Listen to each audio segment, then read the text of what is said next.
Here I have the Malin Petersons Qicksand. Addictive Sunday Times, compelling Daily Mail, remarkable Washington Post, thrilling the magazine. What if she did it? Quicksand. This is the evolution of Scandinavian crime in more ways than one. Frederick Backman. The air is hazy and grey of gunpowder smoke. Everyone has been shot but me. I haven't got so much as a bruise. There are two sides to Marja Newberg that shift slightly like quicksand. The question is, which one do you believe? Is she a cold-blooded murderer or simply a young woman who had lost her way?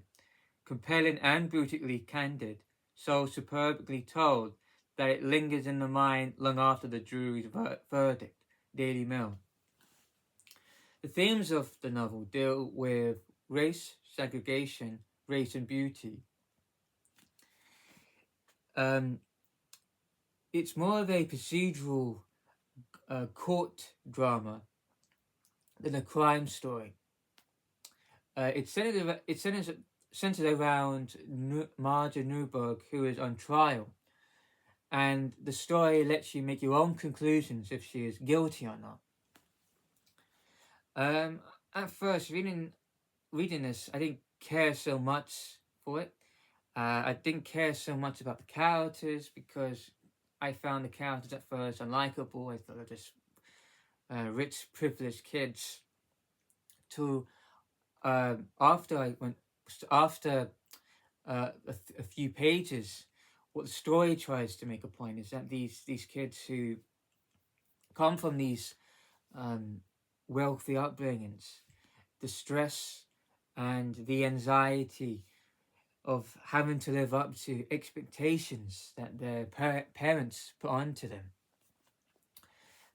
and it also shows how these behind these very privileged parents, but it's very privileged families, but the dysfunctional issues that go on in these families. These parents who can give their kids, the chances they never had, but do they give their kids the moral standards?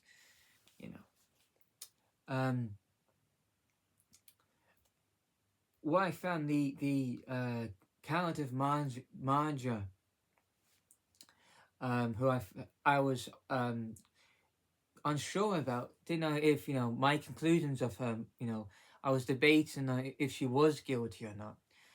From her narration of the story, I felt like she was almost detached from what was going on in the story. The story flashes back from her court trial to her friendship with her best friend Amanda, her very complicated relationship with Samir, and her relationship with her unstable boyfriend Sebastian. Now, what I found is that what the story explains the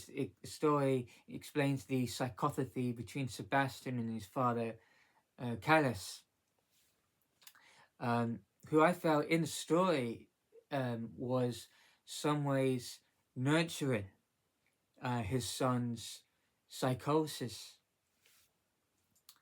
And I found that Callis, neglected his kids really.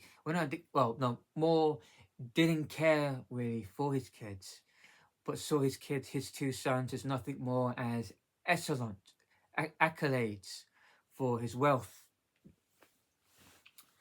I think this story was very different from the books I normally read. I thought the immigration it was explaining in Sweden was interesting. So this book, I definitely recommend it.